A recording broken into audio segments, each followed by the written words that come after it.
Take a listen. I've said it many times. You've heard me say it, but Steph reminds me so much of Tim Duncan. You know, when I played with Timmy, there was the same vibe, this incredible, authentic humility and humor and joy behind the scenes. And then, frankly, a real arrogance on the floor, like I'm the best player out here. And it's the perfect kind of leader, someone who you feel comfortable with in the locker room, but somebody who you can count on to take you where you need to go on the floor. So that's what Steph possesses. It's a very rare combination of qualities, but it's what makes him special. Certainly was a winning combination for TD. Shannon, do you agree or disagree with Kerr's description of Steph? I can see the similarities off the court, Skip. We know Steph was a family man. Aisha, the kids, Riley, Skip. We remember when they first started being a playoff contending team, a championship winning team. Riley would take over the press conference. She was sitting on his laps and he was carrying on. And so that's how we knew Riley Curry, who's all grown up now. It's hard to believe that was a little kid, and all of a sudden she's like a little lady herself now. Yep. Tim Duncan, although the kids didn't say a whole lot, you remember having them. They were sitting on his lap on the sidelines. They were in the press conference, and when he was doing his after the game interviews. But Skip, on the court, they're totally different people. We've never seen a superstar celebrate like Steph Curry. We've never seen it. The shooting the shot and turning around, the shimmying, the carrying on and what he does. Tim Duncan was fundamentally sound. Tim Duncan with his shot, run back down the court, that was it. That's all you got from him, Skip. I mean, he was like, blah. But it goes to show you that Steph Curry deserves to be mentioned like a Tim Duncan, who is an all-time great superstar. He's in my top 10. But, Skip, I don't see the on-court similarities. I get it, the arrogance. Tim Duncan knew what he was. Going to battling Shaq, battling some of the all-time great bigs. And he was just, he was just Timmy. He got the name, the big fundamentals. There was really no sauce. There was no secret sauce. There was no Jordan flying through the air, the tongue hanging out. There was none of that. Steph Curry, Skip, is put it like this. Let's just say they're cakes. If they're a cake, Tim Duncan is a bundt cake. Steph Curry is a seven-layer ganache. He is I don't know again.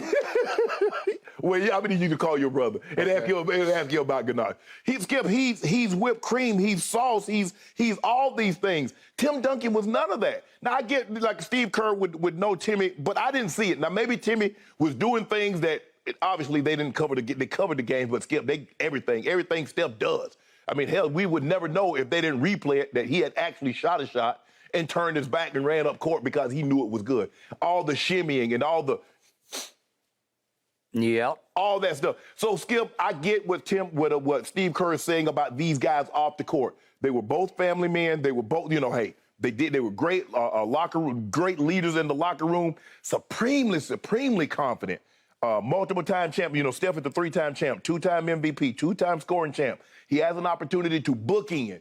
I won before KD, won with KD, I won after KD. Skip, Tim Duncan says, hey, won with David Robinson, I won with Manu and Tony, and then at the end I won another with Kawhi. So Skip, I kind of see the similarities. Tim Duncan career spanned 19 years, won 5 titles. Obviously, Skip Bayless thinks he should have been 6-0 if it wasn't for. Think about that.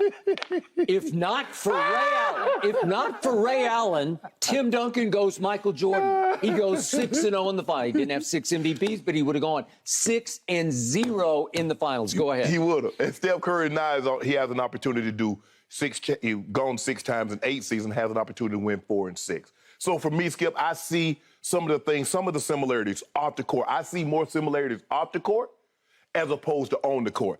I see no similarities. Yes, okay, the arrogance, Skip, I can't, that's something that you can't see. Obviously, you get to that level, you have to be supreme confident. But the way they game and the Steph Curry, and I don't have a problem with his celebrations. I have no problem because I don't want people to think I'm coming off as being a curmudgeon and a grumpy old man, get off my lawn. No, I don't have any problem with the celebration that Steph does. I just don't see the on-court antics. I just don't see the similarities between Tim Duncan and Steph Curry. Maybe I've missed something. Maybe that was your team. You followed the San Antonio Spurs. So maybe I've missed something along the way that you saw. Okay. Allow me to preface my reaction to Steve Kerr's comparisons of Steph Curry to Michael Jordan, which he's done several times, and now to Tim Duncan. Right.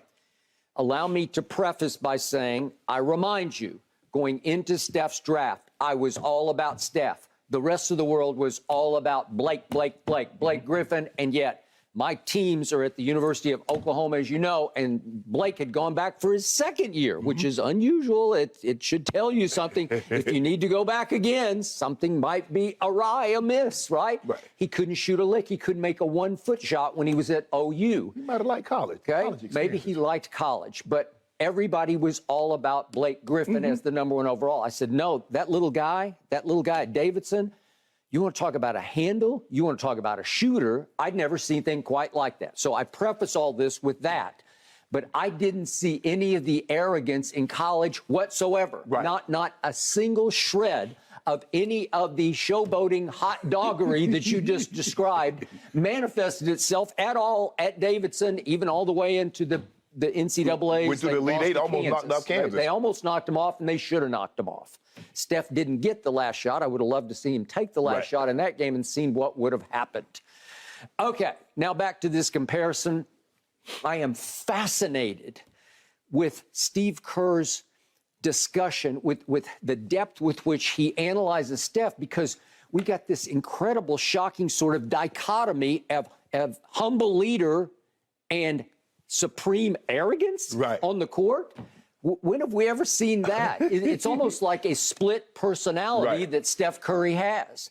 Yet when you go Tim Duncan on me, I'll start with that one, you lose me, because I know all about Tim Duncan. I know so many people. I don't know Tim himself, but I've been around them so much, and I know so many people who lived with Tim Duncan, and they talk about the quiet power of leadership. And I don't get that from Steph off the floor, but I'm not in the locker room, so I don't know. But do you get quiet power? Because Tim's, he played like 7 feet. I think he's listed more 6'11", but he was a tall man. And a strong man, not a weight room strong man, just a naturally born strong man who played huge in the post. One of the greatest rim protectors I've ever seen. And one of the greatest undervalued great shot makers, because nobody cared about little 6-foot bank shots. but he made so many clutch bank shots where you'd say, whew, he was the most boring superstar in the history of sports, in all sports, because there was no. That's why he doesn't get any credit for it, Skip. Okay, and I'll go with bunt cake. If I recall from my childhood, a bunt cake has no icing whatsoever, right? Okay, so that's a perfect description. Thank you for that. Because there's zero icing on this cake, because he made so many big shots in huge games. That night they went to Oklahoma City when I thought Oklahoma City was invincibly strong, and they had to go win a game at Oklahoma City to get to the finals, remember, against LeBron's Heat, to get revenge in 2014. And the game that Tim played, it went overtime. This is against Durant Westbrook, and it goes overtime. And Duncan just made little big shot after little big shot after little big shot. When I sat back when it was over and I looked at the box score, I said, he dominated those kids who are like invincible at that point, because nobody could even touch them, because they had both come of age right before your very eyes. Okay, so now we're back to Tim Duncan off the court was such a rock for the Spurs that I don't get Steph as the rock of the team. I don't even, it feels like Draymond is a little more of the leader than Steph is. Help me out here. That's what it seems like to me. Okay, but listen, trust me on this. In the end, push comes to shove, it wasn't Ginobili, and it wasn't Parker, and it really wasn't Pop. Tim was the Brady, because Tim was the guy. This is Belichick and Brady all over again. Pop's tough, man. He's hard to take.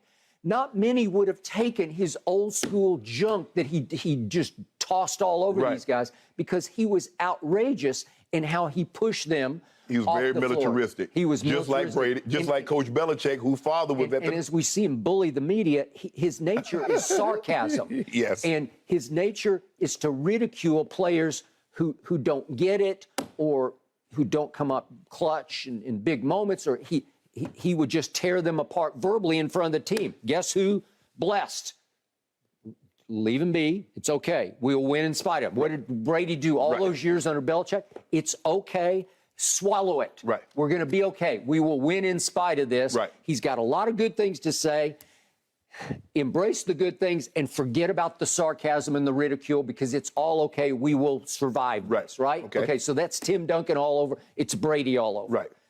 I don't get any of that from Steph off the court. I get the humility off the court, and it's why every other national TV commercial during the finals features Steph Curry because he comes across off the court as all-time humble, right? He does. Okay, so now that the shocking dichotomy is he goes on the floor, and this is where Steve Kerr compares it to the Jordan-esque arrogance that he knows he's the best player on the floor. I will give you that. Right.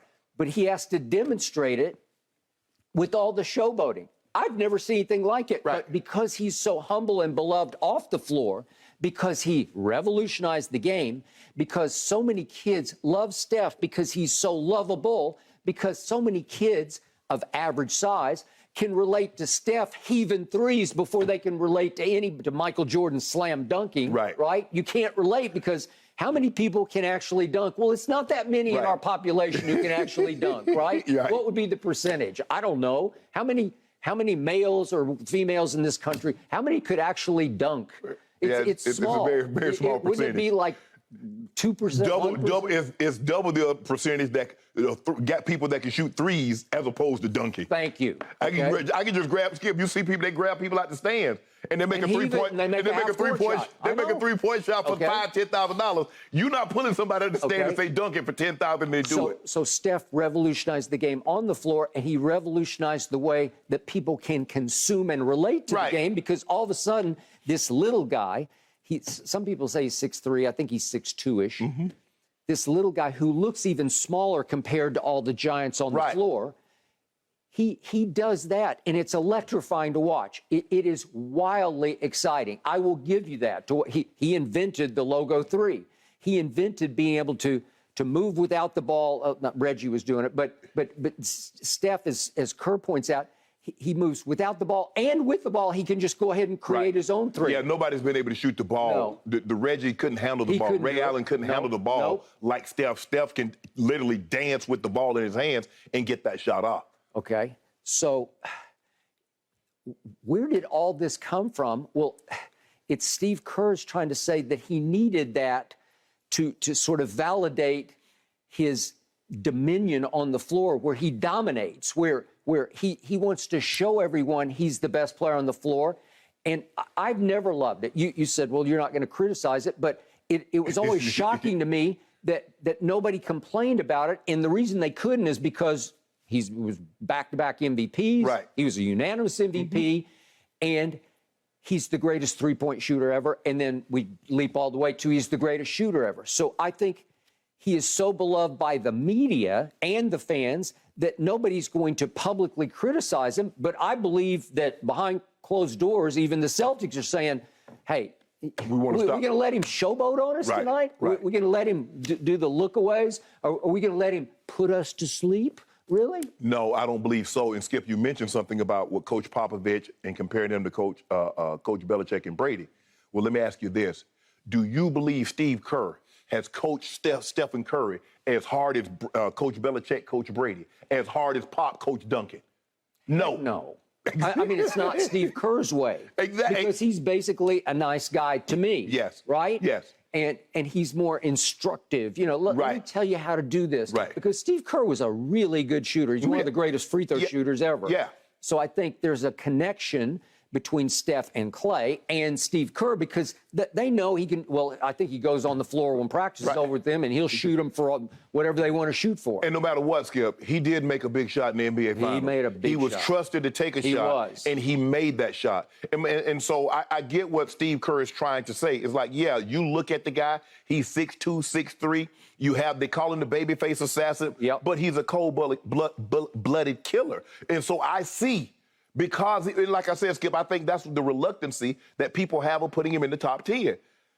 A 6'3" guy's never even been close to being mentioned in the I top told 10. you yesterday, the shortest guy in the top 10 is the guy who's at my number one, who's Jordan at 6'6". So when you look at it like that, And obviously in his day, Jordan could just jump out of the gym, so he could play 7 feet tall. He played above the rim. Right. Steph plays below the rim, but he plays beyond the three-point line. And so there are the differences. So, and that's where I'm like, okay, Kerr, if you want to say they're a family man, you know, they had the family, they're about the wife, they're about the kids, okay, I can see the calmness off the court. But the arrogance that Steph Curry displays on the court, which I have no problem with, I never saw Tim Duncan do any of that. Did Tim Duncan even celebrate? I mean, so that's where Kerr lost me, Skip. I get what he's trying to do because they're both superstars, and it just goes to show you what he thinks. He knows what Tim Duncan, but having played with him, now he's coached. Steve Kerr's had a pretty good seat. Skip, he had years for playing with Michael Jordan, and he goes to have another couple of years playing with Timmy Duncan. So he had and then he gets now he's coaching Steph. So for basically 30 years, he's had one of the best seats in the house. I don't know if anybody else is going to have a better seat considering spanning that length of time. I mean, you could say Phil Jackson. Yeah, but not as a player. Phil was on a pretty great Knicks team, right, back in the day. But, man, I mean, you get Mike, who you believe is number one, and then you get Timmy Duncan. It's hard to say Tim Duncan is not a top 10 player. And now you get Steph with another championship, who I believe is going to be top 10. But, Skip, that's the only I'm going to push back or say I disagree with Steve Kerr is that the similarities on the court. Because what Steph displays, I never saw any of that from Tim Duncan, although they both did one thing. They got the job done. Okay, so now back to Jordan. Kerr has said on several occasions that Steph reminds him of Jordan because every night you'll see something you've never seen before. And I've told you that about Jordan in my past from my year of covering him in 1998 in Chicago. Every game, I would sit back and say, I don't think I've ever seen that before. Right. And Steve Kerr's point is that Steph does so much that it all blends together on a nightly basis. Okay, I will give you all of that. Yeah. And even go so far as to say, I've just never seen anyone so confident and lacking any sort of discretion when it comes to shooting the ball. And I say that in a good way. So he's saying that Steph reinvented what was a bad shot to good shot, right? Because he kept going farther and farther out until finally the coach has to sit back and say, I'm okay. Go ahead, because you can do that. Right. All right. Now, for my bottom line, you disagree with this, but I'm going to stress this again. This is where Steve Kerr completely loses me when he brings up Duncan and Jordan. I still haven't seen Steph Curry do it on the biggest stage. I'm talking about do it, where you take over and you are the clear-cut finals MVP. Maybe we're about to see this now. Well, even if he isn't the finals MVP, Skip, the question is that in all these finals, this might be the first time that Steph Curry is the best player. He was not the best player on the court when he faced the Cavaliers in 2015, even though they won. LeBron James was better. Buy that. And when Kevin Durant came, Kevin Durant was the best player on the I'll buy team. that, even and though I'll buy it again. If you want to say Steph was more important, okay, I'll give you that. But he was not a better player. So this might be I mean, you could argue Steph versus Kawhi because Kevin was hurt, right? And Kevin had his moment that he came in and started looking like he was going to take the game over, and he tore his Achilles. And guess what? He looked like the best player on the court. Kevin Durant. Okay, I'll give you that. So if you want to disqualify it just because of that that little flash of Kevin Durant. Tim Duncan in the finals. Tim Duncan, until he got the last one, Tim Duncan was the best player on the court in all those NBA finals. Right, I buy that. And remember, so Steph takes advantage of Kevin Love hurt, and then Kyrie hurt in game one in overtime. Correct. And then he takes advantage of Iggy inserted in the starting lineup, which changes everything. And I think it's still the greatest strategic move in NBA Finals history by a coach, with Steve Kerr saying, you know what, I'm going to start him, I'm going to put him on LeBron, and I'm also going to hope LeBron has to work more on defense against Iggy, which is what happened in the game 4. Okay. Then we go to they go recruit, led by Steph. They go recruit Kevin, and it goes Kevin, finals MVP, leading to 2019 versus Kawhi. And in those last 4 games, 3, 4, 5, and then the closeout game 6 at Oracle, Steph shot 33% from 3 in those 3 games. Well, he's the greatest shooter ever. You just got to be better. And then he misses the walk-off shot that could have forced the game 7.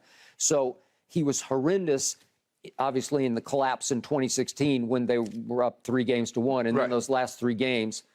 That is as shocking a meltdown as I've seen since LeBron, obviously, in the 2011 finals. But the point is, I just haven't seen enough where I say, well, there's that. Well, what? And you can throw a lot of numbers. Well, he did average this, this, and this. But I'm talking about the guts of this. When it's time to be Michael Jordan or Tim Duncan and just take over a finals the way I've seen both of those guys do very consistently.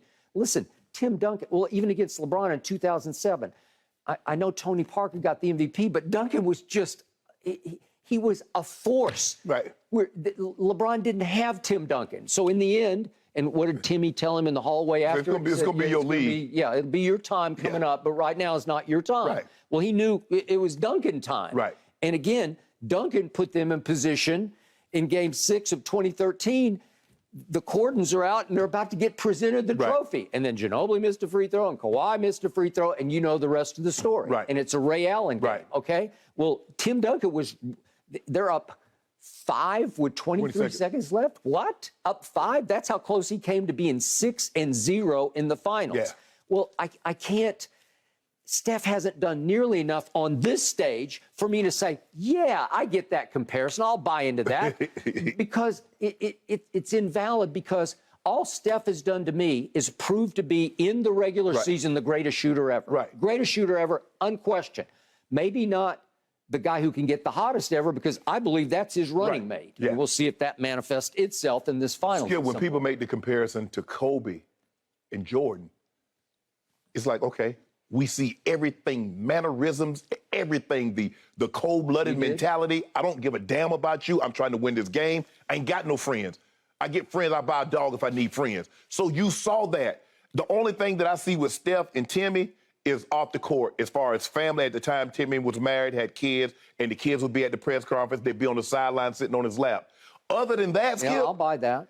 Other than that, Steph is celebrating. Steph, we've never seen a superstar celebrate like Steph Curry. Never. And it's unquestioned. It's not at all criticized to me. I think I'm the only one who even says, hey, wait a second. No, I criticize the other team for letting him do it. Y'all ain't gonna stop I agree. If y'all ain't gonna stop it, well, hey, keep on doing it, Steph. You know what? I agree. And I'm sure that's been said behind lots of closed doors, but I've never heard that publicly. Right. And now Steve Kerr is talking about Michael Jordan and Tim Duncan. And I'm just saying, a hell of a combination. You got a long way to go here. You got a lot more to show me before you can go there. Well, let me take that back. In 2007, GOAT was the best on the court. Even though Timmy Duncan them won it, we know who the best player was. You know what? I truly believe Duncan was the best player on that floor, because that was him at his apex. You thought he was better than LeBron did? I do. Ooh, okay. I just do, because LeBron wasn't there yet. He just was. Even he said, I needed to go to Dwayne to figure it all out, how to get to control my emotions. You can be the best player without being a championship winning player. Yeah. I give you on just potential, but listen, Tim Duncan's because he's the most boring superstar, he's also the most underrated superstar. Well, he's a 15-time all-defensive player. People forget that how good he was on the defensive end. I got him 5th on my all-time top 10. Okay. He's definitely in my top 10. All right. Not top 5, but top 10. Thank you for watching. You can subscribe here to get the latest from the show, and be sure to check out more of the best clips from Undisputed, or go watch a few other segments from our other shows on FS1.